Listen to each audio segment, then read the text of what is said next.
Hello and welcome to another episode of the Cúilín Media Podcast. I'm Matthew Hurley. I'm joined here by Gaelic Games Fan TV host Aaron Prendergast and from the faithful podcast Liam White. Seamus Brady unfortunately can't join us this evening for the review of this weekend's games, or the preview for this weekend's games. There's only two this weekend, so LGFA is on next weekend in terms of the league final. So is Camogie. The football championship is about to start the weekend after. We're very excited about that, obviously. So it is just the two hurling league finals to look at in Division 1A and 1B. Obviously, Cork face Limerick in the Gaelic grounds, and also the Gaelic grounds. They're both on the same day and the same venue as well. So handy that way. Clare against Dublin is the other game as well.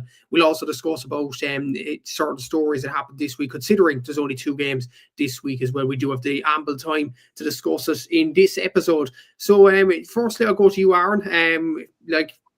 I was going to ask you how you've been keeping, but I'm sure you're excited about the hurling this weekend. But with the news stories coming out today, I don't know, are you that pleased? But we'll see how you are. Yeah. Maybe we'll get onto all that, but yeah, overall, no, I'm doing well, keeping well. Looking forward to the weekend's games. It is very strange. It's the first kind of weekend of the year, really, probably since the league started, that there's very little going on, and we've probably had shows on here in recent weeks and months where we've had so much to talk about and so much to kind of break down. So the fact that it is just the two games and a couple of other. Yeah, a lot of contentious maybe issues in the last 7 days in Gaelic games, especially obviously only really in football, given the follow on from the league finals and everything else. But yeah, obviously both our counties are involved this weekend, so looking forward to the games. Yeah, it should be interesting games. Liam, how you've been keeping? It is an interesting two games this weekend, but albeit only two games. It's a bit disappointing we have two games, but I'm saying, when we've done podcasts over the years, we have wanted this, where we have a break week in terms of championship, like we have the football league finals, then we have a break, and then the football championship starts as well. There's a 2-week break between the league and the championship, which is a good thing in both codes. So I'm guessing that is a good thing. Yeah, absolutely. No, as a neutral, I'm actually looking forward to these two games this weekend. Even earlier at work, I was thinking, Jesus, these are actually two very fascinating games this weekend. You have the two, I would say right now, best sides in the country in Limerick and Cork going at each other. But then you have a very novel game in Clare and Dublin. A bit of history there, the two sides meeting each other in the early 2010s, going at each other. I can actually remember watching Clare and Dublin in a bar in Malaga in 2012 with Bernard Dunn, the former boxer.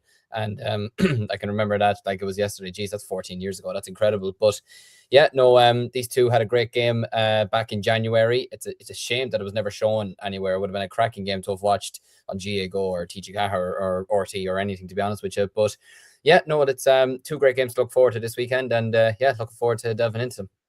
Yeah, exactly. It should be an excellent weekend, and we have a lot of comments coming in here, especially for Peter Griffin there. So thanks, Peter. But we will discuss with Peter's top comment here, which starting comment was, well, lads, C. Murphy looks to be off the hook for the incident on Sunday, and there was news that kind of broke earlier today about Michael Murphy.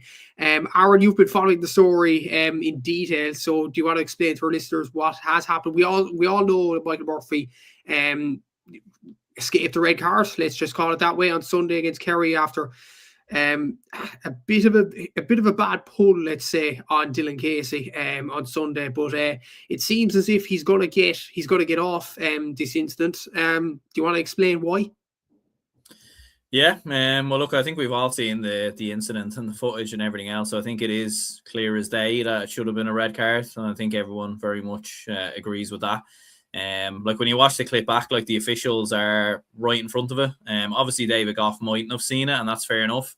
But you can see Conor Hand, there's actually a still image where he's literally looking straight at it. But yeah, look, I don't know, maybe he just wasn't looking at it at the time or whatever happened. But yeah, basically what's happened, because they've given an on-field decision of a yellow card, meaning that they have seen the incident. And they have given a yellow card, because you couldn't give a yellow card if you didn't see it.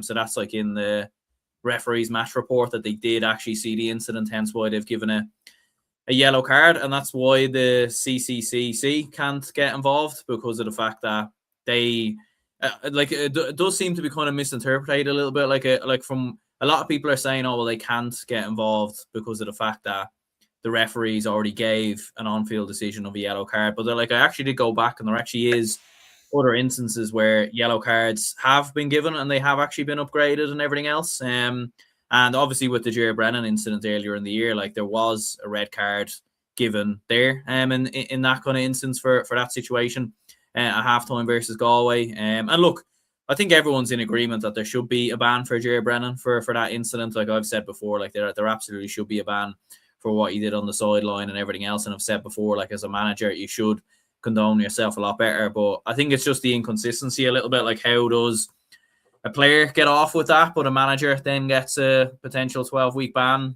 If it is the rules, as a lot of people keep telling me on Twitter, well then I think we need to relook at the rules because it doesn't make sense.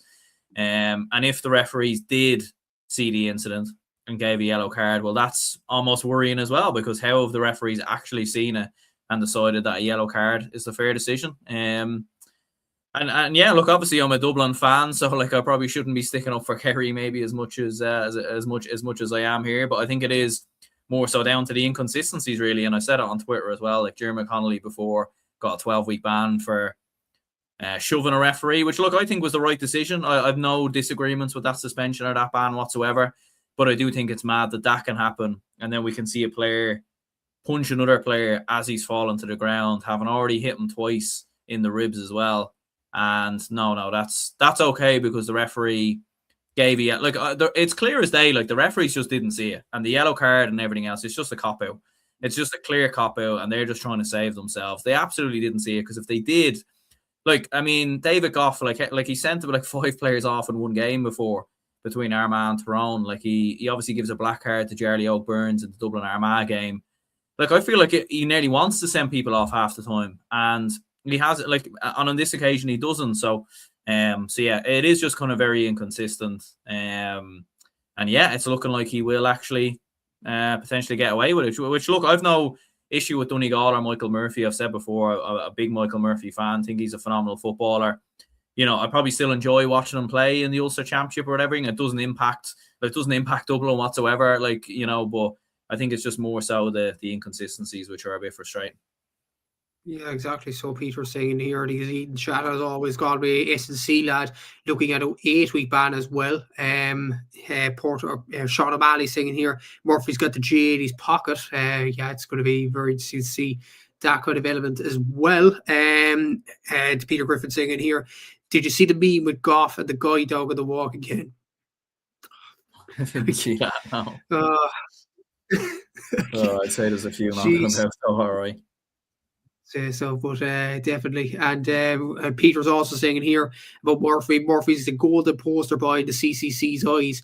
Goff Turpin, says Peter Griffin. So yeah, I'd say it's an interesting kind of a debate in many ways. But look, I wouldn't be the biggest fan of Kerry like you, Aaron, in terms of Cork and Kerry have a rivalry, Dublin and Kerry have a rivalry, but even like I looked at the replay. Obviously, referees don't have the luxury of looking at replays and things like that. But having looked at the replay, Murphy should have got sent off. It's as clear as day. Hit Dylan Gase hit the side of the head. I don't think that's even a debate. He should have got his marching orders there. And how he's got away scot-free, how he's got away without a substantial ban is beyond me. In fairness, especially when the Joe Brennan one, that was pretty bad in terms of the strength and conditioning coach with Galway. But even looking back, even to the Dermot Connolly one, like I defend Dublin here, like Connolly's was just a tug in the jersey. Let's call a spade a spade. Michael Murphy hit a fella across the head. Like you can't. I like Donegal and I like Michael Murphy. I probably want Donegal to win the All Ireland in terms of that group deserving it. But calling a spade, Liam, he deserved to go. And if anything, coming out of the game, he deserved a substantial ban. It's this classic thing of, well, the referee didn't see it, but that's why you have linesmen there. You know, their linesmen surely saw that there was a box there. There was 2 punches there, to be honest with you. His whole tackling, there wasn't even tackling there. It was just bang, bang, bang. Do you know what I mean? It was like watching Mayweather, to be honest with you. It wasn't a GAA match. So I don't know. Look, Murphy, for me, I still think Donegal would have won that game without Murphy, but that doesn't change the fact that he should have been sent off. It's as simple as that. He should have been given his marching orders. Like, you do wonder sometimes, are referees afraid to send off like the big names? Like if David Clifford had done that, would he have gotten a red card? If Conor Callaghan had done that, I'm not saying that they would do that, but I'm just saying players that are well known in the country, are they going to get away with stuff like that? Look, maybe that's not the case. Maybe I'm reading into that too much. But Michael Murphy, for me, absolutely should have gotten a red card. And I'd be like, I have nothing against Donegal. I've nothing against Jim McGuinness, nothing against Michael Murphy at all. If they won the All-Ireland, I'd be quite happy for them, to be honest with you. They've been a group that have been on the rise over the last couple of years. Could have easily, if they'd have beaten Galway in 24, they'd probably would have gone on and beaten Armagh in All-Ireland, because they just seem to have them on a string at the moment. Could have easily won it last year. But at the end of the day, you can't be tackling like that. You can't be boxing, lads. Do you know what I mean? When you're going in for a tackle, there's a way to tackle, and that's absolutely not the way, or at least certainly not the way I was playing Gaelic football anyways. So, yeah, look, simply put, I know the referees don't have the benefit of VAR or anything like that, which I still want in the GEA anyway.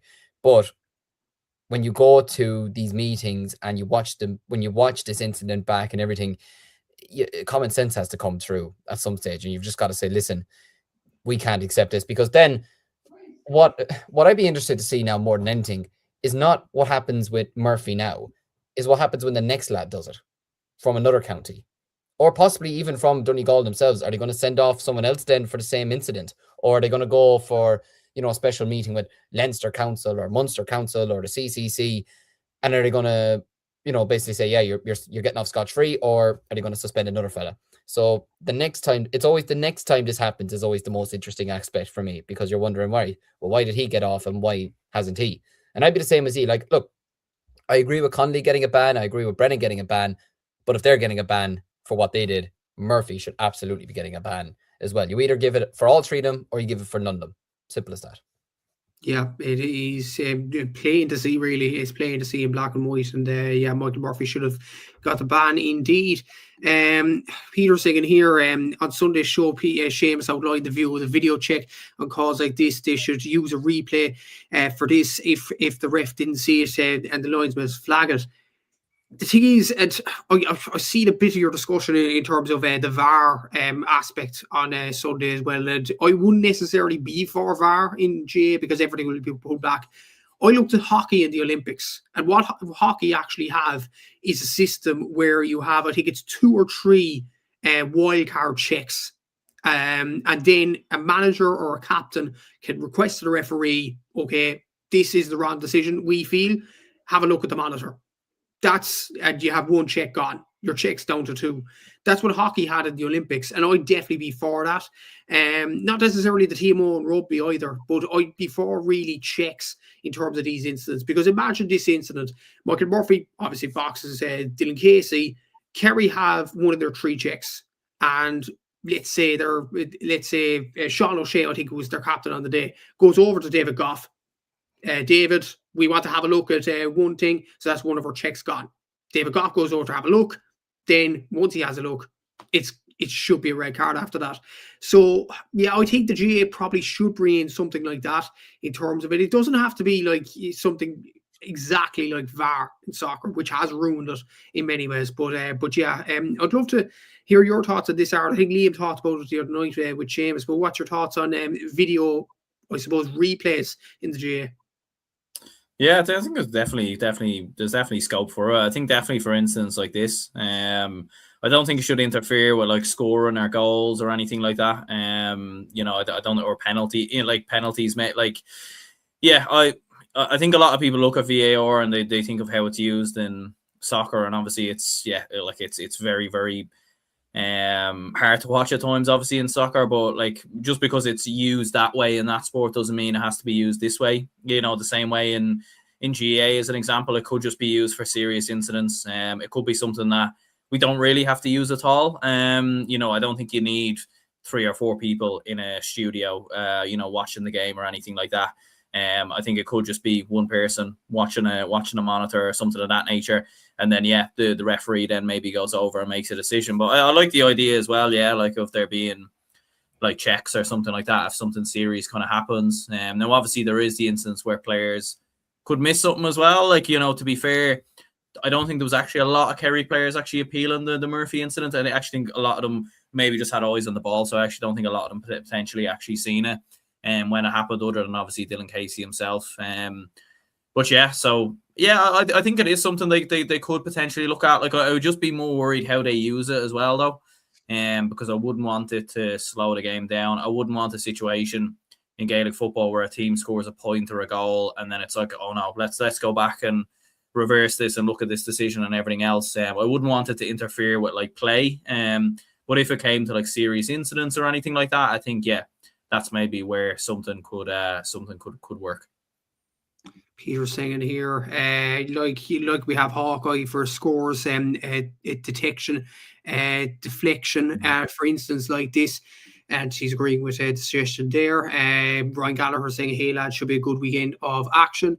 Peter's also pointing out as well, remember the Richie Hogan set straight red in the All-Ireland final, and even other instances I can think of down through the years, obviously. In 2013, Patrick Hart's red card against Limerick. There was other sorts of instances, maybe in bow codes as well. Ryan is saying TMO here as well. Porter is saying in here, what about Richie Hogan's red card? That was mentioned by Peter, to be fair. TMO like a Hawkeye ref. And Ryan is saying in here as well, Murphy got away with daylight robbery. So that is the comments on Michael Murphy. Porter saying commented here as well in terms of the under-20s. I'm just going to have a look at it. He was just saying, what about the under-20s? There were some good wins for Tipperary Cork last night. We will probably discuss the under-20s later in the championship in terms of the competitions there. But just a shout out to Barry O'Flynn from SARS. Obviously, be part of the background team in SARS. He actually got a goal against Limerick last night. Barry Walsh got 2-9. So congratulations to Cork for getting a win over Limerick last night. But I'll throw this one to you, Liam, in terms of GA news as well.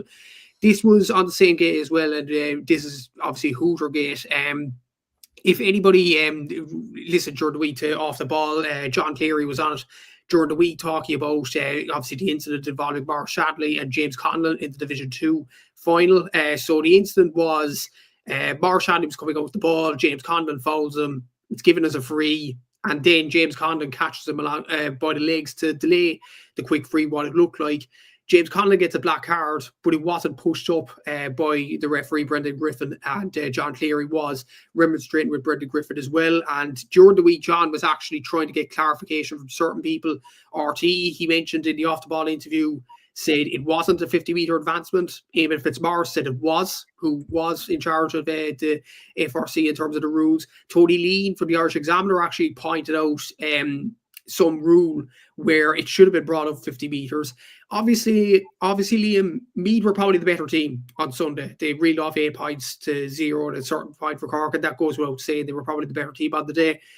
But in terms of this incident and this Hooter thing I think there's two parts to this. Number one, should Mar Shadley's the foul of Mar Shadley by James Conlon should it have been a black card as well as a 50-metre advancement, number one.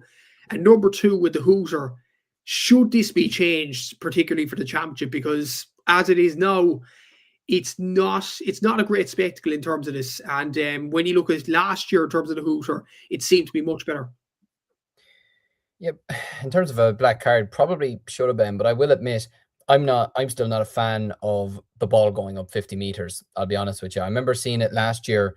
I think it was the very first game I saw last year when Offaly played Sligo, where I was introduced to the new rules. And I enjoyed most of the new changes because I thought it made football a lot more of a spectacle, and it made it a lot more enjoyable to watch after years of, falling asleep watching matches, to be honest with you. But bringing the ball up 20, 30, 40 yards, 50 yards for me is just not it for me. It's the same with handing the ball straight back to your opponent when it's a free. Like, I can remember I was at Dublin Derry last year after the Dublin Offaly hurling match. We stayed around, and I can't remember who it was that fouled Shane McGuigan from the Dublin side. I don't know if it was Davy Byrne or whoever it was, and I may be careful because he's housemates with my sister. So Davy, if you're listening, I'm sorry for pointing you out here. But like he had to hand the ball back to Shane McGuigan about 20 yards out. And then Shane McGuigan just runs off with it and nearly gets a goal. And at that moment, I was like, no, not a fan of this at all. I know you have to show respect and you have to try and quicken up the game. But handing the ball back to your opponent, bringing the freeze 50 yards up, or even the incident of the ball going out and then not handing the ball back straight. Who was it from Meath and Cork? I can't remember off the top of my head who that was. You remember for the sideline? Oh, Sean Rafferty, yeah. Yeah. Like, stuff like that. Like, for me, that's all rubbish, to be honest with you. I'm not a fan of all that stuff. Big fan of the 2-pointers. Big fan of the ball having to go outside of the big arc for a kick out. I think that's a good new rule introduced, to be honest with you, and all that kind of stuff. I think the hooter, the way it was last year, was fine. I didn't see an issue with it. I thought, especially you take the All-Ireland final last year, the build-up to David Clifford's point, and then the absolute excitement. Like, I can remember we were close enough to where he did kick it, and just the roof came off Croke Park when, you know, the slow build-up. David Clifford's been watched and watched and watched. He's not involved in the game in the slightest. And then he comes up with that point, rushes down the pitch at halftime, goes down the tunnel. And, you know, for me, that was nearly essentially the winning of the game for Kerry. But that was a dramatic moment and a build-up moment. Or even going back to our league final against Kildare last year, we were 2 points up in the last minute. And then the hooter goes, and then you realize this is the last kick of the game. Kildare need to get a goal to win it, or they need a draw. Otherwise, it's game over. I actually like all that. For me, the hooter, the way it is now, not a fan of it at all, because I just worry. Just say, for example, it's Dublin Cork in the All-Ireland final a couple of months' time. Cork are up by a point in the last minute, and then the ball comes to, I don't know, Conor Callahan or Colin Baskel or, you know, Patro Coffey-Byrne or someone, and he kicks a 2-pointer, and then the ball's in the air, hooter goes. You know, do you give the point and Dublin win the All-Ireland, or do you say, nope, the ball wasn't gone over the bar, the hooter went, Cork win the All-Ireland? Like, I just worry that something like that's going to happen in a couple of months' time. It's all right for Kerry Roscommon. It's a league game at the end of the day. What if this happens in an All-Ireland final? What if this happens in a provincial final?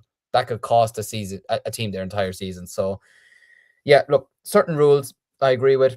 Some of them either need to go or they need to be restructured again. So that's my thoughts on that. Yeah, exactly. So attacker number 2 was saying in here about the hooter. No reason to change it at all. From no reason to change the hooter at all. Peter saying in here, hooter was madness. From the FRC. Also, there was commenting here, too much tinkering with the rules lately. Hooter was fine at how it was. Peter Griffin is saying in here as well, did they read any feedback at all? And Peter's also saying spot on to Liam there. In terms of your perspective on it, Aaron, firstly, I suppose, was it a 50-metre advancement with the black card? Like that was kind of the weird thing. James Conlon gets the black card, and then there was no 50-metre advancement. That was a bit weird. But as well as that, with the hooter, it is a bit strange, to be fair. I know I said it from the start of the season, I would have rather the hooter as it was last year. Like the David Clifford stuff, I enjoyed that. Even the stuff in Portlaoise between, I think it was Cork and Roscommon as well, where there was one last week. Dermot Murtagh was sizing up an opportunity, and ended up Daniel O'Malley putting in a good block. Sean Powder punting into the stand. Cork get through to the next round. Like, I enjoyed that sort of aspect with the hooter. But the hooter as it is now, you have situations where teams are going to rush down the field and try to get scores, and that's not entertaining. Or you have a situation in the Division 3 final last Saturday where Down keep the ball for 3 minutes and try to size up an opportunity against Wexford. So I think we're all in agreement that the hooter should have stayed as it was last year. Yeah, absolutely. I agree as well, to be honest with you. Like, I feel like it should have stayed the way it was, or it should have been injury time in minutes. Because at least then, like, I think the problem as well, like, at least with injury time, it was open to the discretion of the referee, and a referee's never going to blow the whistle, you know, like when when the ball is in the, you know, the opposition's kind of 20-meter line or something like that. Do you know the way? Like, he's going to allow that to play out. He'll blow the whistle before it gets to that stage if it's over the time, but so yeah, like I think, to be honest, yeah, there is a lot wrong with it. Like Down, yeah, kind of keeping the ball. We've saw in large kind of, and like that's been something that's been happening even before the hooter. You know, like I remember Dublin doing that in the 2017 All-Ireland final against Mayo for the final kind of, you know, 4 or 5 minutes. I don't think you're going to get rid of that unless you change the rules of the game, where a team can only keep the ball for a certain period of time, or there can only be a certain amount of passes. But to be honest with you, I don't know if you can create a rule for that. I think that's limiting the game a little bit too much. And I don't know for the referees whether they'll be able to kind of keep up with that. To be honest, in terms of like a possession count, in terms of how long a team can have the ball. Like, I think it's open to the other team as well. Like, it is up to the other team. Like, people say about that David Clifford point against Donegal, but like, it's up to Donegal as well to stop him. You know what I mean? To put men around him to get the ball off him. And the thing is, if Donegal had have, possessed or had have taken the ball off David Clifford, it's not like the Hooter would have went. They would have had the ball themselves, so they could have went up the other end and got a 2-pointer themselves. Do you know what I mean? But with this new rule now, like it just doesn't allow the opportunity at all. Like you saw at the end of the game when I think Jordan Morris had a free and he kicks the ball and it ends up going out over the sideline. Cork of the ball, but there's like 15 seconds left. But like obviously the clock doesn't stop like during the kickouts as well. So it's that's 5 or 6, 7 seconds gone. Obviously the descent from James Conlon, that's another 5 or 6 seconds gone. So like they didn't even have the time to actually get the ball up the field, regardless of the 50-meter free, which absolutely it should have been a 50-meter free as well, because we saw it given in the Finbars game, obviously earlier in the year in the Munster Club Championship.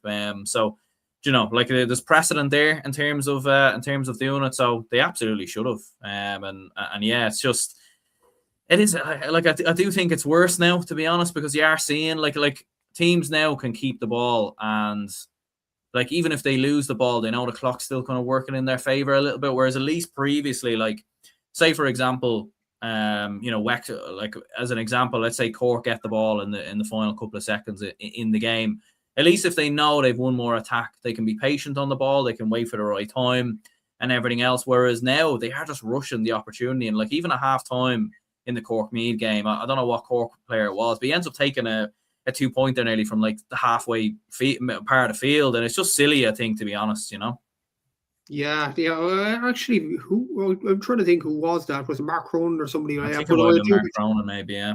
Yeah, I get your point on that. Like it is silly in many ways, and it should never have been changed in terms of the Hooter. We actually, like, you lads discussed this, I remember, the first round of the league between Roscommon and Mayo. Remember Thomas Kennedy's points? Like it's just, and Seamus discussed it as a ticking time bomb, and it is, to be fair. Like the sooner the FRC actually realised the error and changed the Hooter as it was last year, the better, because look, you're going to have less problems as this in many ways. You're going to have less managers come on sites like off the ball, like John Cleary did during the week, and that will be ultimately be better for the FRC if that all happens as well. But Gavin Riley saying in here, bring back last play. Exactly, that's what we're all saying as well. And he's saying as well about Carlo. Carlo didn't know how to use the Hooter either. That's another problem. It's one rule for two divisions and another for two as well. And yeah, I remember watching that Carlo game. It was the same. Central Council could decide it, lads. So yeah, we'll see what Central Council do decide in many ways as well. And the common sense is needed there, Peter saying in here as well. But we will move on to the games, and we'll start off with the big one, Cork against Limerick in the Gaelic grounds on 4 p.m. on TG Car as well. Liam, like, it's kind of a tough one to comprehend because both sides in the next few weeks will go at battle in the Munster Championship in Páirc Uí Chaoimh as well in the next few weeks. But what are you expecting out of this game? And I suppose the biggest question is, who wants this lead more? I think it's 50-50 because I think the two of them, there's such a rivalry there now. It's like Kilkenny and Tip back in the day. If they met in a league final, yes, they want to meet in an All-Ireland final. But it's just like when these two meet each other, it could be a challenge match and they just go hammer and tongs at each other. Do you know what I mean? Because there's such a hatred there. There's no love whatsoever. And the two of them want to batter each other. I actually don't see either team holding back this weekend. And, you know, I've been listening to a couple of podcasts over the last day or two, the Irish Independent one and the RT one. And, you know, Pat Ryan and John Milan and all them and Michael Dignan, they're all saying the same thing. I don't expect either team to hold back. And I completely disagree. I completely agree. And we've just kicked Aaron out. Aaron's left. He'll be back with us in a second, hopefully. But no, I don't expect either team to hold back, to be honest with you. I don't think this thing of, you know, oh, they don't want to show their hand too early or anything like that. I think these two just know each other enough already that there won't be a need to hold each other back because they both know what each other's like really at this stage. And I think both of them will be gunning to win national silver. You take Limerick, haven't won the All-Ireland since 2023, lost to Cork in a Munster final last year, were knocked out by Dublin last year in a quarter final, which would have shook them to the very core. they'll be desperate to get back on the high horse, win a bit of silverware, and grow a bit of confidence going into the new season. Whereas with Cork, won the league last year. Sorry, I think this deserves to be shown up. Yeah, I know. I will forgive you. It's okay. But no. But then you have Cork, won the league last year, won the Munster Championship, but then obviously lost the All Ireland. They'd be desperate to get back again this year.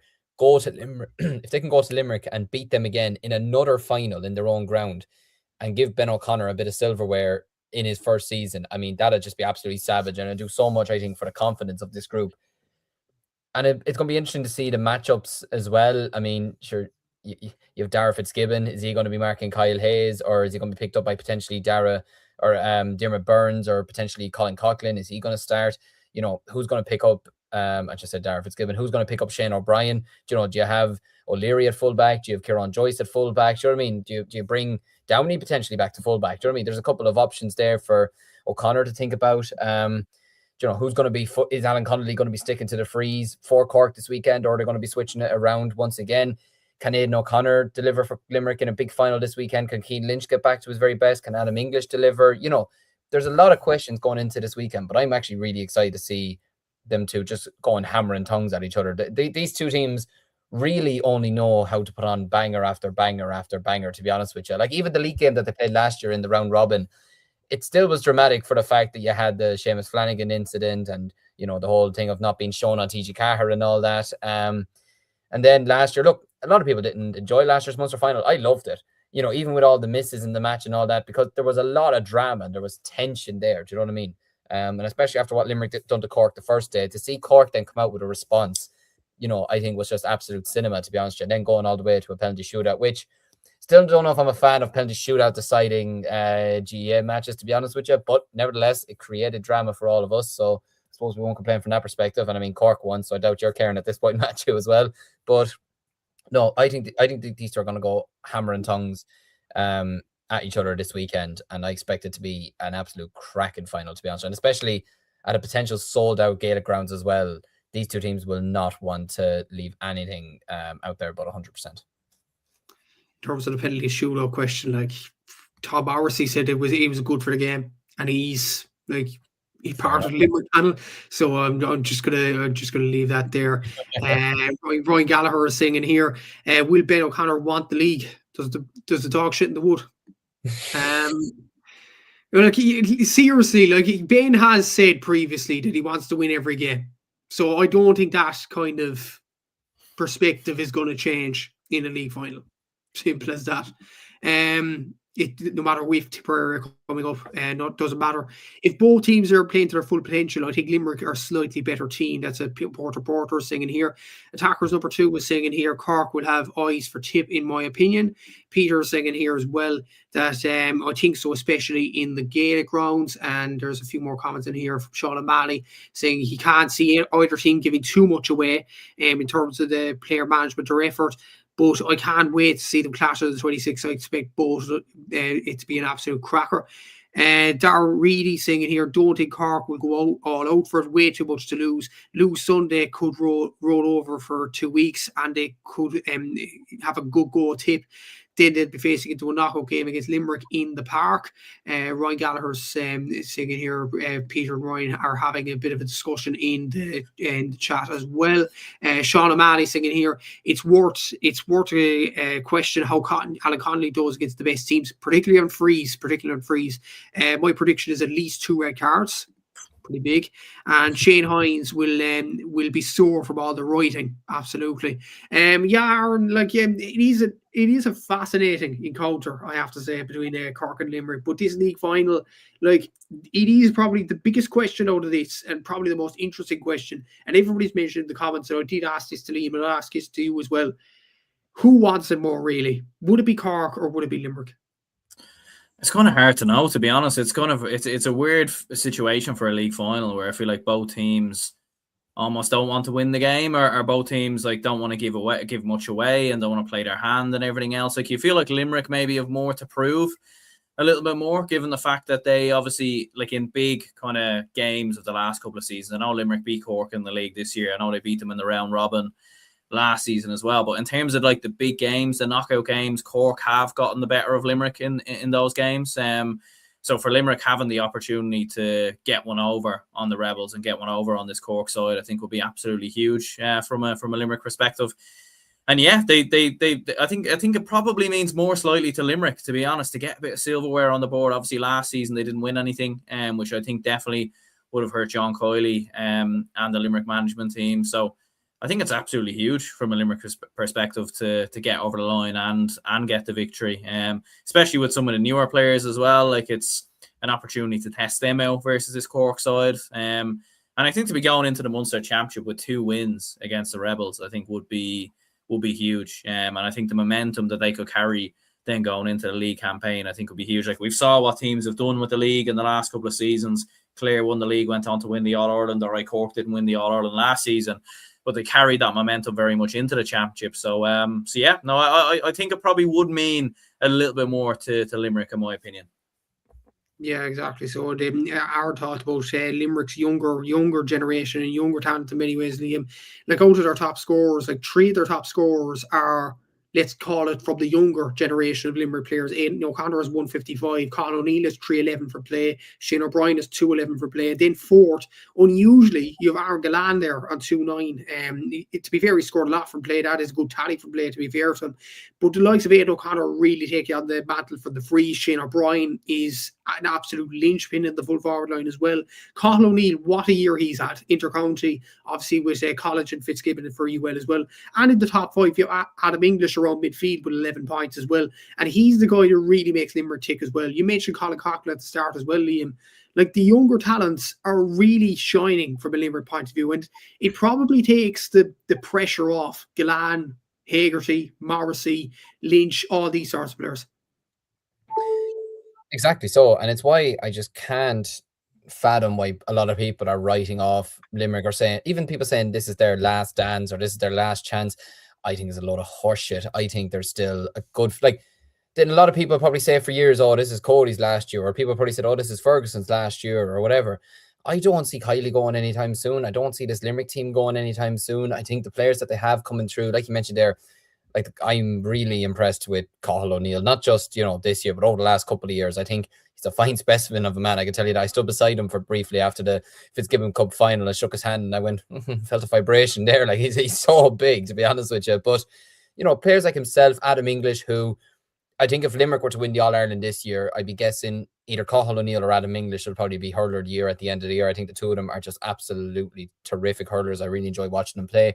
Aidan O'Connor has really stood up this year, like in certain games as well, when Limerick weren't going as well in the forward line. He was the one who stepped up for them, games like Tipperary, even games against Offaly where they weren't actually going particularly well against us, but Aidan O'Connor was the one who was ticking for them. Do you know what I mean? Like, he's been really, really showing up for them this season. And yeah, it does take the pressure off some of the older lads. You're absolutely right. They have a good crop of young players coming through. I mean, Shane O'Brien, he's called the Bull for an absolute reason. When he sniffs a goal, he's right there, and most of the time he's going to bury it into the back of the net, or he's going to pick it over the bar. I think his runs are excellent. Aaron Gillan has been very unselfish this year, I'd say. So I don't know who it was. I'm not sure who it was on a podcast I listened to a couple of weeks ago, but somebody was mentioning about, why is Aaron Gillan running in the same direction as Shane O'Brien or something like that when the ball's being crisscrossed to him by Kyle Hayes, whatever. It's smartness. Even playing hurling myself, sometimes you got to drag someone out of position because it's being aimed for another forward.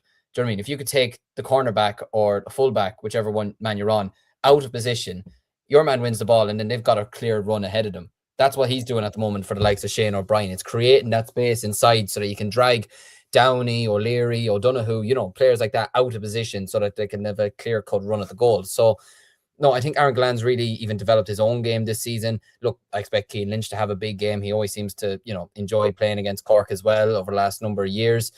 Look, you've Will O'Donoghue there. You've obviously Kyle Hayes there. You've still big, strong men there who will want to get themselves a title this weekend, especially in front of their home crowd as well. Yeah, no, look, this Limerick team is something else, I have to say. Look, they lost to Dublin last year, but as I say, big deal. A lot of teams have blips along the way. Kilkenny lost to Cork in 2013. They came back the following year and won the All-Ireland. They then won the All-Ireland in the year after. Do you know what I mean? Tipperary were a shambles in 2018. Come back in 2019, they won the All Ireland. Do you know what I mean? Teams have these blips along the way. It happens. It's natural. Like Dublin lost to Mayo in 2021. When they were on their unbelievable run. 2 years later, they were back beating Kerry in an All Ireland final. Do you know, like these things happen. These blips happen. So I think Limerick will be going for it this weekend, but then I still do think Cork will go for it as well. Cork have, like Aaron was saying there, bet them in an All-Ireland semi-final in 2024, bet them in a Munster final last year. They've had the grip on them in these real important games. Even in 2024, Limerick could have knocked Cork out in Páirc Uí Chaoimh. And when Seamus Flanagan's third goal went in, I remember watching that game in Sweden and I said, that's it now. Limerick have come back. Cork have blown this. And then they get the penalty. And so you saw the momentum then when Brian Hayes' point went over the bar, game was over. You saw the momentum that brought, and Cork haven't looked back since. They've been on a great run ever since. They've only lost one championship game, two championship games, but one really important championship game since. Do you know what I mean? So they've been on a great run ever since. And I actually have a feeling that Cork actually might do it this weekend. In the long term, I feel like Limerick might still be the stronger side to Cork at this present moment in time. But I've got a sneaky feeling that Ben O'Connor will want to, like you said there, he wants to win every game. Of course he does. Why else would he be Cork manager? Why else would he be in there? He's a winner at the end of the day. He's won an under-20 All-Ireland with Cork. He'll want to win the actual senior All-Ireland with Cork. So I think Limerick could maybe be in front of half-time, but I could actually see Cork coming back and winning the game in the second half. I think someone like Darragh Fitzgibbon, who goes out and has an unbelievable game every single day that he goes out, I think if he can have another one of those days this weekend, then I think Cork might spoil the party down in the Gaelic grounds. Prediction here from Set and Play prediction. Cork will beat Limerick and Dublin will beat Clare.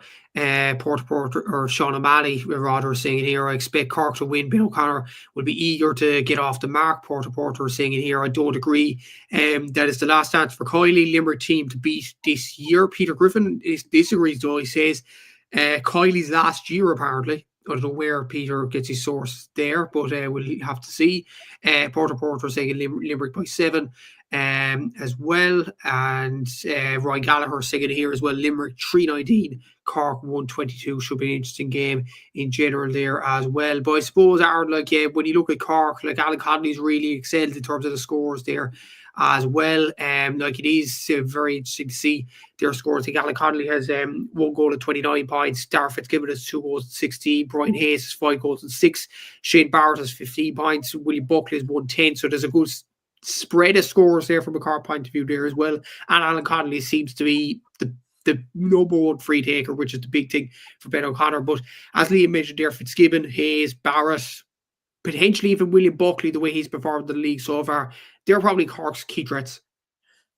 Absolutely, yeah. It's an absolutely stacked panel in terms of the players that you have, and even some of the kind of newer players you've been able to introduce obviously over the last couple of years, like German Healy obviously was another one who really kind of caught the eye last season. So Cork are absolutely stacked. And I think one thing that Ben O'Connor has done is made you maybe a little bit more physical or a little bit more kind of aggressive in terms of a tackling.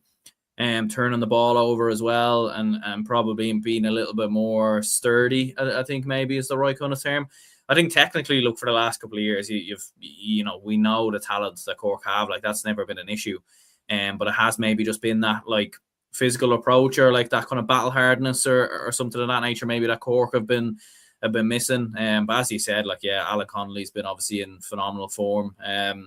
He is that type of player that can very quietly go and score a hat-trick or something like that. You know what I mean? I feel like he's the type of player that could pop up with 2-1 or 2-2 and he wouldn't even be the star of the show. We'd be speaking about someone else maybe. But he's such a goal getter. He's a bit of a poacher, really. He always kind of finds himself in the right positions at the right time. And he's obviously been phenomenal. Darragh Fitzgibbon, I think, has been talked about maybe as an early contender for Hurler of the Year. He's been absolutely brilliant so far for Cork this season. It is going to be interesting to see obviously the team sheets as well this weekend in terms of will both go as strong as they can. But I do think you want to carry that momentum going into the championship, and I think it's been mentioned before that Cork, I think is Cork's first 2 games Tipperary and Limerick. Yeah, I don't know, I don't think Cork will want to go in to Tipperary and Limerick on the back of a loss. Do you know what I mean? Because like if they were to lose to Limerick and then they go and lose to Tipperary, then they have to play Limerick again. Like all of a sudden they're up against it. Like I know in previous seasons Cork have lost 2 games in the opening round, or the opening 2 games in Munster, and actually still found a way to go through. But you are relying on other results, and I always think that's a dangerous game when you're looking at other results and everything else, because all it takes is one result to go against you, and then you're gone. Do you know what I mean? So I do actually think it is quite important for Cork to win this game. It is definitely Peter Griffin is saying in here in terms of a prediction. Limerick 130, Cork 220. Aaron Gallant again man of the match, and he's saying Limerick score over 30 points as well. Attacker number 2 was saying in here as well. Cork's full back line has been their undoing in the last few years, and they go and give up goal chances. But Liam, you did say earlier that Cork will spoil the party of the Gaelic ground to get over the line. Why do you believe that'll be the outcome in the end? And I have to ask you as well about Cork's maybe full back line, and as attacker number 2 said there as well, in terms of the full back kind of conundrum. Darragh O'Leary has been the first choice full back for most of the league campaign.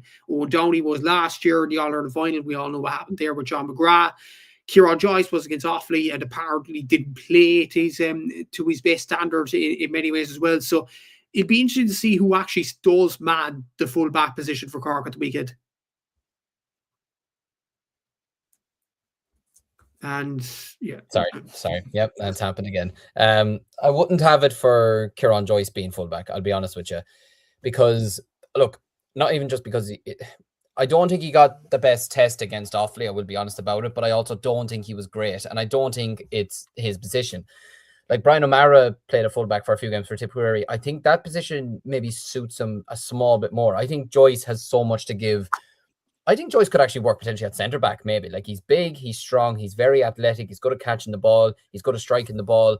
I feel like his best position is wing back, I will be honest with you. I think that you could disagree with me, Matthew. You see more of him than I would, even with club and everything like that. But I just don't see him as a fullback, to be honest with you. I don't know whether about Owen Downey at fullback either. I think O'Leary, for me, probably is the best shout at the moment to be at fullback, to be honest with you. But obviously, it has been the major discussion for Cork over the last couple of years, their full back line. You know, it's probably been their Achilles heel to a degree over the last couple of years, because everywhere else on the pitch, really, Cork arguably have the best starting 15 in the country. It's just the full back line that has been, people's worries over the last number of years, and in particularly last year, it's where it obviously kind of came crumbling down in the end. But I think he needs to get a solid full back line sorted for this year, because I think the rest of the team, to a small bit of a degree, there's players in there at the moment that you sort of know, right, they're going to realistically, when the championship comes along, they're going to start. Like your Shane Barrett's, your Darragh Fitzgibbons, your Brian Hayes, your Robert Downeys, Mark Colbins, Tim O'Mahony's. These are the players, Podge Collins, these are the players that are going to start realistically. I said Podge Collins, Patrick Collins, but anyways, these are the players that are going to start. It's your full back line that you need to get absolutely right. And especially if you're, just for heaven's sake at the moment, I don't think Limerick have named their team, but if you have Aaron Gallant, Shane O'Brien in the full forward line, you push Aidan O'Connor maybe in a corner forward, you could easily throw, Tom Morrissey into corner forward. Is Peter Casey's fit, isn't he? Or am I mistaken? Or I think he is, yeah. Should be fit, yeah. Like you've those players in the full forward line. And we've seen it over the last number of years. Limerick have exploited Cork's full back line over the years very, very badly, but other teams have as well. So I think if O'Connor can get the full back line absolutely spot on this weekend. But look, let's not forget, Gallant hasn't exactly been firing on all cylinders from scoring fronts either. It's not been the best of seasons from him. It's just because we expect so much from him, but it's not been the best scoring of seasons from him. But it's keeping Shane O'Brien quiet. If you can limit him to even a point, because I do expect him to maybe score in this game, but if you can keep him quiet to that sort of a degree, then you're going a long, long way. I think if Cork can win the full forward, full backline battle, then they'll go a long, long way to winning this game, because you then have your players like Shane Barrett and Darragh Fitzgibbons and your Brian Hayes, who I think Brian Hayes arguably right now is the best corner forward probably in the country, alongside the likes of maybe an Owen Cody or possibly, if you had Shane O'Brien out of corner forward or, something like that. But yeah, look, I think if you keep that full back line or that full forward line quiet from a Cork perspective, then you're going a long, long way to win this game, 100%. So Liam has predicted a Cork win there. I'll probably back Cork as well to win this encounter. Like Cork will be desperate to win the Gaelic Grounds before the championship kicks off or throws in, should I say? And yeah, I'm going to say Cork will nick it as well. Will you make it 3 from 3, Aaron? I'm actually going to back Limerick to get over the line. To be honest, I still think they have a little bit more to prove, in my opinion. Going into the game, as I was saying previously, obviously having lost the Munster final and everything else, and a few kind of big games to Cork. I think they are in the better form as well in terms of how they finished the league campaign. They obviously have to win over Cork under their belt as well. With it being in the Gaelic grounds, I think that'll be an added incentive. So I think it'll be very close, to be honest. Like, I'm going to go for a 1-point win. So like, it's, when you're predicting a 1-point win, it could very, very easily go either way. I think extra time could be a possibility. Is penalties even a possibility here? Yeah. Yeah, so. It could be, yeah. Like, I could, don't be surprised if we're watching penalties again. But I am going to go with Limerick by the bare minimum. We won't mention penalties. Yeah, probably not, actually, to be fair. This one last week. Still not over it. Peter saying here, Matthew, did the tickets go out to all the Cork clubs? Cork heard there was mayhem. Even I think it's Dublin clubs sending tickets to Leeside. Yeah, there was a few tickets that went on general sale, I think, on Monday in the Clare end. That's what I was hearing. But yeah, we should see what happens in the game. Hope Cork and Dublin win, expect Limerick and Clare to win, is what Robert B is saying in here. But we will move on to the next game. I'm saying Cork, Liam is saying Cork, and Aaron is saying Limerick slightly, but it should be a cracker of a game. Look at the second game, obviously, in the Gaelic Grounds, or the first game, the curtain raiser of the Gaelic Grounds on Sunday. It is the Division 1B final between Clare and Dublin. It's live at DigiCar as well. Are you nervous about this game, Aaron, in many ways? Like, Clare have been going pretty well in the league. Dublin technically had a better season than Clare last year, reaching the All-Ireland semi-finals. And Clare, obviously, hard to believe they were All-Ireland champions 2 years ago. But do you have the capabilities to beat Clare? And let's be honest, like the Gaelic Grounds, Clare would probably be more used to the pitch, so it probably is an advantage to them. Yeah, it definitely is. Like, yeah, look, I don't think we should be fearing Clare, to be honest with you. Like, we were 2 points off them in the opening round. That was obviously away in Ennis, and that's obviously a ground they'd have a lot of familiarity with themselves. Obviously, would have been their home venue. We were very unlucky not to beat them that day, and we had a lot of chances towards the end of the game that we didn't take, and Clare kind of pipped us sort of at the death. But yeah, I think we've proven over the last kind of 12 months or so, and over the last couple of years, that we can compete with these teams. We beat Limerick, we've had some big results and big performances versus Galway. Obviously, Kilkenny has been the one that have had our number, in fairness, but we've had some kind of big results and big performances. Look, I think it is a free hit. Look, we're promoted. There's nothing to worry about. I think the only thing I wouldn't want to see here is like if we got hammered or something like that, because we could carry that into the Leinster Championship, and then that could maybe be a bit of an issue. But I think we absolutely do have the capabilities to go toe to toe with this Clare team. Like I think in terms of forwards as well, in terms of how well some of our forwards are playing, like Sullivan's coming in great form. Obviously, John Heatherton has been like brilliant. I think as well, like a lot of people look at John Heatherton as like a bear in the square, kind of loop the ball into him. But I think he's proven this year that he's a little bit more than that. I think skill wise, like against Wexford, like some of the control, the flicks, and even for one of his goals as well, like was absolutely outstanding. It's great to see Dara Power getting more involved as well. He's had 2 very good games in the last 2 matches, one against Carlow, one against Down. Scoring 8 points combined in both of those 2 games. So we're coming in very strong. It's going to be interesting to see with Clare, because Clare, like, you do feel like the game maybe means more to Dublin a little bit than Clare, because Clare are going in obviously to the Munster Championship. They're going to have their eyes obviously set on that game. There is rumours about certain players maybe not playing from a Clare perspective as well. So that's obviously going to be interesting to see. So I give Dublin every chance. I really, really do. And yeah, I give us a great chance. Beast is actually saying here, Aaron, Dublin hurling looking good this year. Could see them going far. Absolutely, they look in a good place at the moment as well.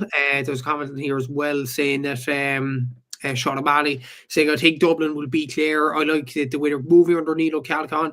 And I think Clare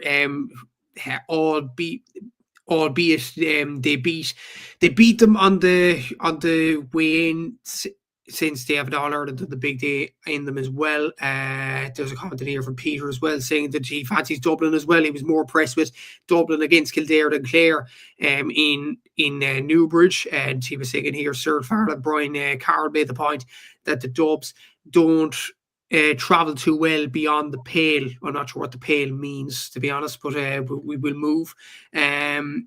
Porter is also saying here, Dubs win, so I think that's a Tipperary fan back in Dublin as well. A lot of people backing Dublin for this game, but when you look at Clare's form, Liam, obviously they've won every game. Mark Rogers, Tony Kelly, when they have played, they've been absolutely sensational. Mark Rogers has won 50 in the league so far. Tony Kelly has won 16. Even Shane Meehan, 2-13 from play in this league campaign. Peter Duggan, 2-9. Dermot Stritch, another new player with 13 points. David Reedy, 1-8. David Fitzgerald's up there as well. So is Senan Dunford, Jack O'Neill. So Clare have some good performing players. And they were comfortable in a game that they didn't need to win against Wexford either as well, with kind of a second team out. How important is it for Clare to win, especially before the Munster Championship? But that game against Waterford, the first game that they do have in Munster, that's absolutely huge for Clare. So do they need to win this game to kind of breed winning confidence into this Clare team in winning game number one and winning a trophy as well, a national trophy number 2? Well, I suppose, first of all, if Dublin do lose this weekend, Aaron, can you at least take the bad form into the Offaly game, and then you can do what you want after that? Just give us something. You can do what you want after that. But no, in all seriousness, yeah, look, I think Clare coming into this game, look, they're in good form. There's no point saying otherwise. But I suppose, considering where they were 2 years ago, you probably expected it, to be honest with you. Like, they put, 335 pass down. They were comfortable against Wexford. The only real tough game, I would say, well, look, Kildare put up a good fight against them. But I think the only real kind of tough game they had was ironically on the opening day against Dublin, and I think Dublin should have won that day. I completely agree with Aaron. I think Dublin should have won that day against Clare, to be honest with you. But like you mentioned there, look, there are some good players from Clare. You mentioned like Shane Meehan there, Peter Duggan, who I'm a big fan of. I like Dermot Stritch, to be honest with you. He's a bit of like an old school type of hurler, to be honest with you, especially with the hair as well. I like watching him play. I saw him a couple of times for UL this year as well. I'm really impressed with him. Jack O'Neill as well, who I think could be in for a potential breakout season as well. I mean, David Reedy is one of the finest forwards in the country, as is Tony Kelly. And I mean, they've got some strong character. I mean, John Condon nearly lost a finger and he's still going out and performing for his county. That says everything you need to know about the man and the character of a lot of these Clare lads. But in terms of, yeah, it's a funny one because, like you said there, I was not one bit impressed with Wexford against Clare. I think that was maybe more down to Wexford being poor than Clare being great or anything like that. Like you mentioned, Clare didn't have to win that game. There was nothing on the line for them, but yet they were still very comfortable. But that probably said more about Wexford than anything else, to be honest with you. So, but look, Clare are probably, look, they're more used to playing in the Gaelic grounds. And I can remember, Clare beating Dublin a couple of years ago, fairly comfortably in the All-Ireland quarter-final. But I think Dublin have massively improved since then. I've been a big fan of Neil O'Callaghan since he won the All-Ireland with Na Fianna. I won't mention who he bet in the Leinster final. I don't remember who he bet in the Leinster final at all. I don't recall it at all. But, he's done a great job with Dublin over the last while. I don't even think it was just the Limerick win. Even against Kilkenny last year, okay, he had a very bad first half. You came back in the second half very, very strong. And I think a lot of players with Dublin have improved massively as well. Like, I think Sean Curry has just exploded into life. You saw what he did last year against the likes of Limerick. He had an unbelievable season. You've Keane O'Sullivan there. You've Liam Rush, back as well. I mean, that's a huge, huge audition. O'Donnell back as well. Like, they're buying into this Dublin project. Dublin could be in for a potential switch of the codes over the next couple of years. It could become more of a hurling county than maybe a football one, which would be mad to think. Or maybe it won't, I don't know. But you have a lot of good young players coming through as well. Diarmuid O'Dooling, who I think is a real fabulous young hurler as well. I think he's going to make a big breakthrough over the next couple of years as well. Yeah, I think it's going to be a lot closer than a lot of people think, because there is the look, Munster Championship is better than the Leinster Championship at the moment. There's no question about that. But that's not to say you saw okay, Cork absolutely destroyed Dublin in the All-Ireland semi-final last year, but you saw Dublin knocking out Limerick. They should have beaten Clare in the opening round. I think Dublin are capable of beating Waterford in a championship match. I think they'd put it up to Tipperary. I don't think they'd beat them necessarily at the moment, but they'd put it up to them. So Dublin are a team that are firmly on the rise at the moment. And they're going into a big Leinster Championship campaign, which I can imagine Neil O'Callaghan will absolutely be going to win, not just get to a final, but I think he wants to win the Leinster Championship this year, because you look at teams like Kilkenny, they're not as strong as they used to be. Galway, whilst we're all saying that they're all very good at the moment, and they could be in for a good season. They could also fall apart fairly quickly. Do you know what I mean? Offaly just not there at the moment, unfortunately. I don't think. Kildare only just come up. So there's a great opportunity for Dublin to have a big, big year this year. And I think that could potentially start this weekend down in the Gaelic grounds. And what better way to introduce yourself into the Leinster Championship than by beating the team that won the All-Ireland 2 years ago? And I think they're going to do it. I think Dublin are actually going to beat Clare this weekend. I think it's going to be a really close game. I think it's going to be tight. Clare, I still think will want to go for it because I think they'll look at it and say, listen, we won the All-Ireland 2 years ago. If we don't win Division 1B, then it's a shambles from our perspective, which I don't think it personally is, because I still think Division 1B is not exactly an easy division to be in. And Dublin you have to give Dublin a lot more respect than that.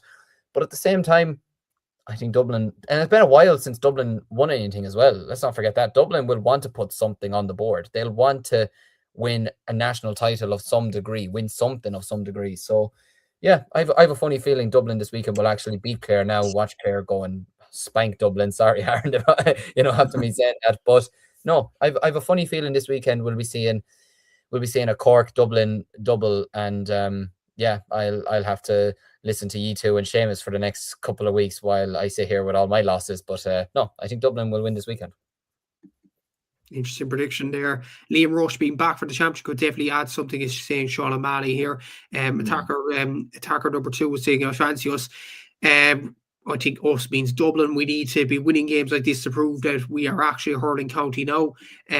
Peter's singing here, Aaron, what do you make of Rushy coming back to the fold? I might ask Aaron that in a sec. Roy Gallagher singing here, Hedgehoe will be a big hero. Beat is singing here, Clare have played a lot of new lads this year. I think they are in a good spot heading into Munster. Porter was talking about Clare's defence here as well, saying that they did lead 3 goals to Kildare as well. All due respect to Kildare, absolutely.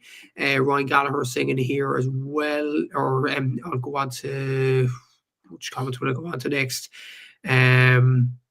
I'll actually go to you, Aaron, in terms of a prediction, in terms of Liam Rush's comeback into the Dublin team. Peter Griffin actually saying an interesting comment here about loans last year as well. So it should be very interesting to see that.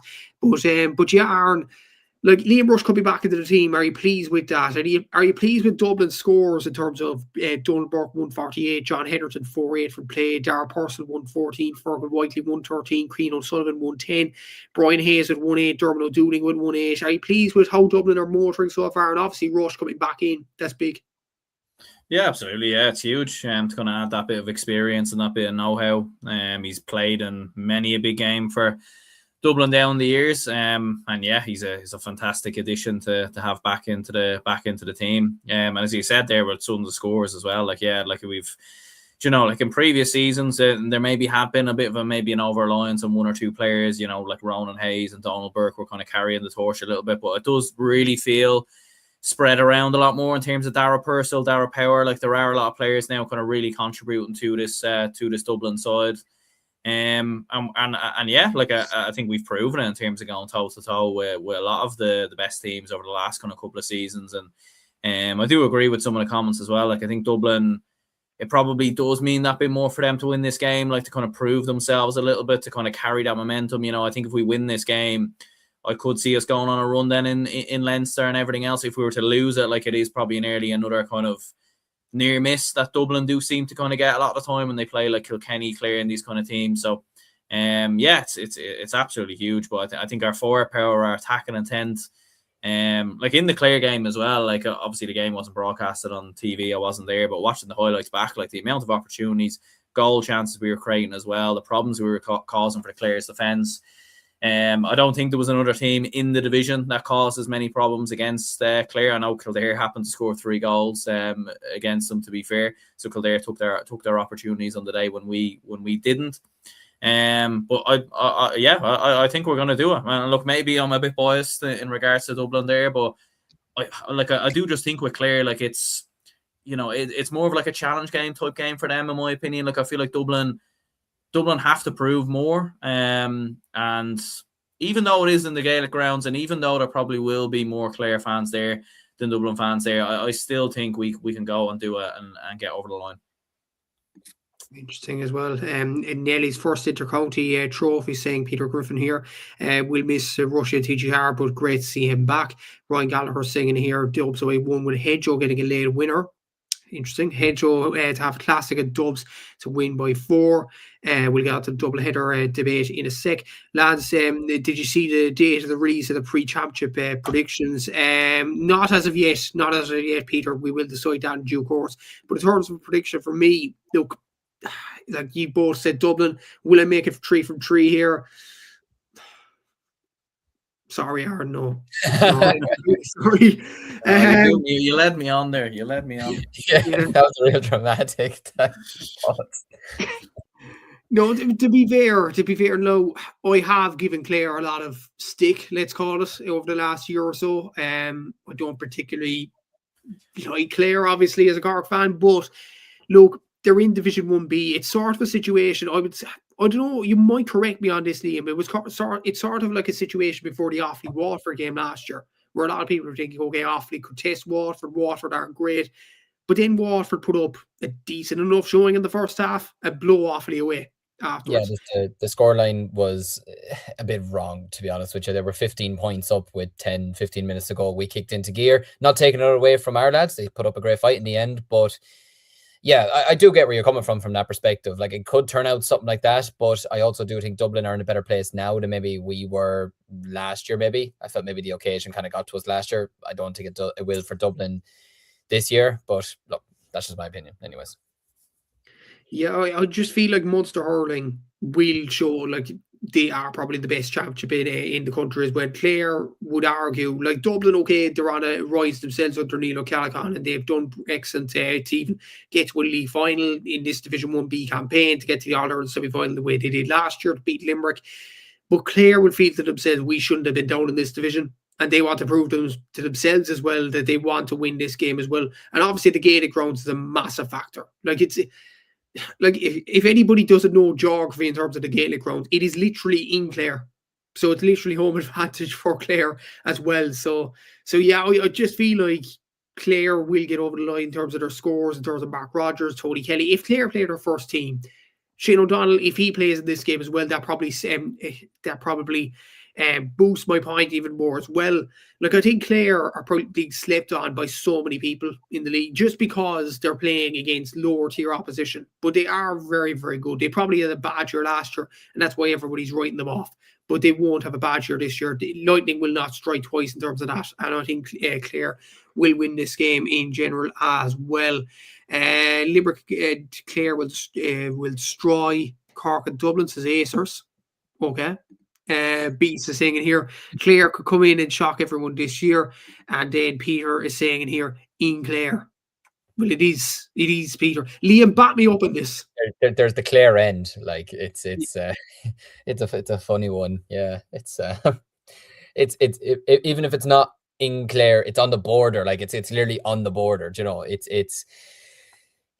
kind of funny, to be honest with you. Like, I couldn't imagine O'Connor Park being on the border with Laois, or I wouldn't want O'Moore Park being on the border with Offaly. Like, that would feel wrong to me. But yeah, it's look, I can't say it is in Clare, but there is a Clare end, so that would tell you everything you need to know. So,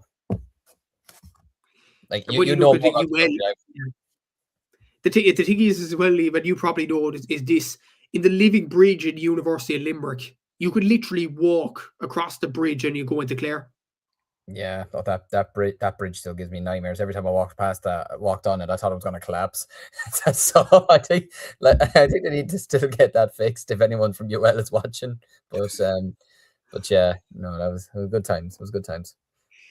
Exactly, yeah. In terms of, we have our predictions there. We feel like, well, it's a split on all the predictions. Obviously, we mostly said Cork for the first game. We mostly said Dublin for the second game.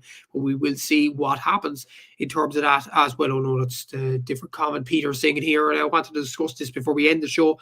The double header hard for ticket-wise. To be honest with you, I feel sorry for Dublin more than anything, Aaron, in terms of this, in terms of the double header. I'm not sure why there's a double header. Like, Cork and Limerick would sell out itself.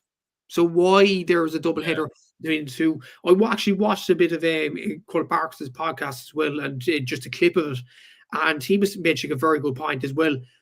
the Clare and Dublin fans, like let's call it the ultras or the young boys from Clare and Dublin, would want to leave before the Cork and Limerick game and obviously go downtown to enjoy the day out with their friends. Obviously, rightly so. It is a day out and whatever as well.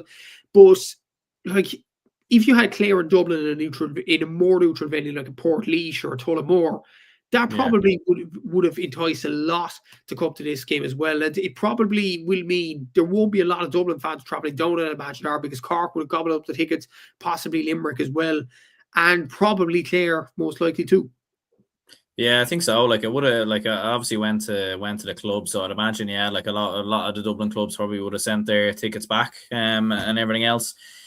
Yeah, I agree with you. Yeah, like I think there's no need for it to be a double header. Like I think if you were to have it as a double header, I say Croke Park. I know people would say, oh, it's unfair on Limerick, Clare, and Limerick, Clare, and Cork obviously to travel down to Croke Park. But I mean, we had the Football League finals in Croke Park. I mean, Kerry had to come to Croke Park. Donegal had to come to Croke Park. I can guarantee you'd have more in Croke Park for Limerick and Cork in a hurling league final than you would have had in the Kerry Donegal game, in my opinion. I think if you did have a double header in Croke Park, you probably would have got between 60 to 70,000, in my opinion, in Croke Park in a league final. Look, I think overall, look, I have no issue with the game being in the gated grounds, but it's just the fact that you have Dublin Clare in there as well. Like I think Dublin Clare and Portlaoise still would have got a great attendance.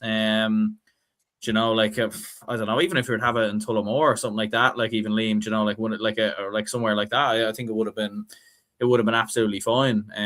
So yeah, a little bit disappointing. Yeah, it is kind of harsh on a lot of the different supporters, a lot of the hardcore supporters who won't get to go this weekend. And it is a massive shame because so often we talk about dead atmospheres and everything else, and this is an opportunity to have a great atmosphere. And unfortunately, look, it will be a great atmosphere in there, but there will be a lot more people who unfortunately won't get to go. It's similar with Waterford Offaly last year. That's where the comparison does come in. Like I didn't even have a ticket last year until the last minute for, like, I was only going down for Waterford Offaly. Like, you know, I stayed for the Cork and Tip game, but obviously wasn't on my mind after watching the Offaly game. But that was the thing as well last year. You were thinking, why wasn't Offaly and Waterford in Kilkenny? Do you know what I mean? Or even in Portlaoise or Thurles or somewhere else. I completely agree. I think this game this weekend, I think you'd sell out O'Moore Park. You'd sell out O'Connor Park, I think, you know, for these two games this weekend. Or you get a decent crowd in anyway. You might get a decent crowd in Thurles as well. You never know. So, I don't know. Yeah, exactly. So, Peter Griffin is saying here, a train from Houston. Yeah, we'll have to see how Dublin fans do get down in terms of transport. Should have been a neutral venue in Thurles, is saying Acers here. Peter Griffin is saying Donegal stayed at the Johnston House Hotel. I think... I'm actually not sure the Cork stay in the Clayton or something like that, but yeah, Johnstown Bridge is saying as well. Peter Griffin is also saying here, 0 marks at the CCC here, absolutely as well, and we all probably just test the double headers in terms of that as well. Aaron Gubbins is saying here, what do you make of the new Clare jersey? I didn't see that, to be honest. I heard there was a new Clare jersey, but I don't know, did any of you lads see it? Can't say I did, sorry. No. I didn't know it or no, but I don't know if that's a reference to me supposed to be getting a Clare jersey in the background, but we will get it, Aaron. Don't worry, we will do it at some stage. We'll replace the Monaghan jersey because God knows since the jersey's gone up there, they've lost every game. So take it down quick. Yeah. Exactly. So, but Aaron Gubbins did mention a good comment as well, and we will finish on this, lads. Who will be the man of the match in both games? I'll start with Julian. Ooh. Right. Oh, God. I think in the man of the match from the Cork and Limerick game. Oh, God. Brian Hayes. I think he might get a goal and 3 points, maybe a goal and 4.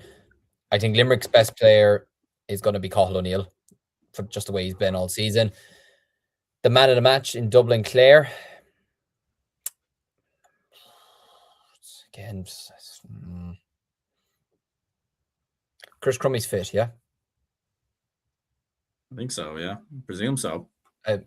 Barron, yeah, if he's fit, I'm going to go with him. And I think Clare's best player, Peter Duggan. Interesting picks. Aaron? Yeah, I think for man of the match in the Limerick Cork game, I'll go for Adam English. I think he's gonna dominate. And then Dublin Clare, I'll go with Cian O'Sullivan, who I think has been in very good form. I do think a player like Fergal Whiteley actually could have a great game as well. But go for both of them. What about you? Yeah, for Cork against Limerick, I'm going to go Shane Barrett.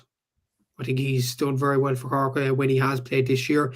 Limerick's best player, I think, it will be Aidan O'Connor, top scorer in the league so far. I think he's been absolutely sensational. So if Limerick win, I'll probably go Aidan O'Connor there. In terms of Clare against Dublin, this could be the sort of venue and game and national final where Tony Kelly will start to show the country that you shouldn't have forgot about him. So I'm going to go for Tony Kelly for Clare against Dublin. If Dublin are to win, Conor Burke, I'd say, if he is fit, Aaron, is he? Yeah, he is, Yeah, I'm going to go for Conor Burke in terms of man of the match if Dublin win that game as well. And there is a comment here from Peter. Great preview, lads. Thanks a million and enjoy the finals. Catch these on the after the Easter holidays. Absolutely. Well, we will have a Sunday preview show as well. So it'll be Easter Sunday as well. There will be a bank holiday Monday there as well. So, yeah, absolutely. Ryan is saying here. Thank you. Lads, see you on Sunday. Absolutely. And enjoy the games if you are watching them or going to the game in the Gaelic grounds this weekend. Like, subscribe, all that good stuff as well. It should be an interesting Sunday of action as well. Obviously a quiet weekend, no LGFA, no men's football, no camogie either. It's just the two games, but they should be absolute crackers. We'll see you all on Sunday in terms of a weekend preview show or review show, should I say. Long night, but we will see you in the next show on Sunday evening. Until then, take care and enjoy the games at the weekend.